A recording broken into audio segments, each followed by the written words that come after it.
Okay, so I haven't been making a whole lot of videos lately because I haven't had much to make videos of. However, I do have this Wagoner gear pump, and so I figured I would take it apart and show you guys kind of how it works, and um, yeah, that's basically it.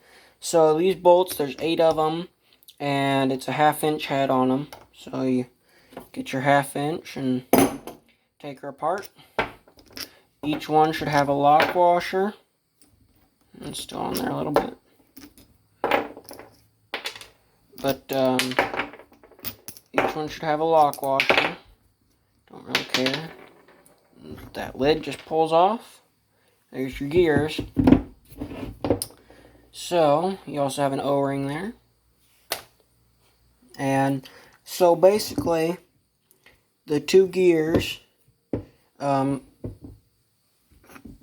go at very tight clearances and spin, and on a 9N, which this is off of a 9N for a loader.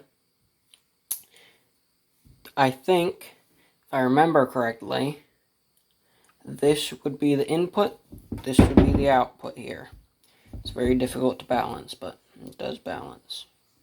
So basically the way it works is these 2 gears come in pretty tight clearances, and this is the way it would be spinning on the tractor. And you can see they come in pretty tight clearance, and just push the fluid through there, pressurizes it and pushes it through, and that's how it works, by spinning this shaft. There's another part that bolts onto here, has a flange or whatever you call it, like this, and it bolts up to this, and then it has a shaft running off that goes onto like the crank pulley for the tractor. So I'll button it back up. But this was on a loader. I'm sure you could, there's a million different uses for it, I'm sure. I've got half a mind to use it to put a snow blade on the front of my tractor. Obviously I have the 1940 whatever Ford 9N, and I've got half a mind to build a snow blade that mounts up to the, it's on the front.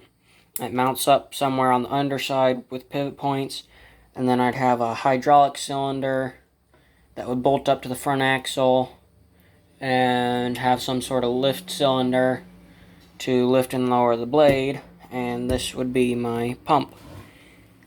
But I haven't put a whole lot of thought into it, and to put it back together, you just take your bolts with your lock washers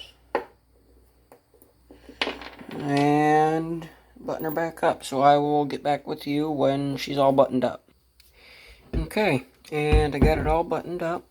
I just torque it till it stops, and generally I'll put the ratchet on there, go till it stops, and then I'll get something, screw jammer, hammer, just something, tap it 3 or 4 times. And if you don't have an impact, obviously if you have an impact wrench, then you don't need to do this, but a little trick that I've learned, and I'm sure a lot of people use, is just if you need to put some torque on something, just put your wrench on there and hit it a couple times with a hammer, and it basically acts the same as an impact wrench. So that's about it. I guess like and subscribe, and if you have any ideas for videos for the 9N or whatever, just put them down in the comments below, and I'll catch you next time.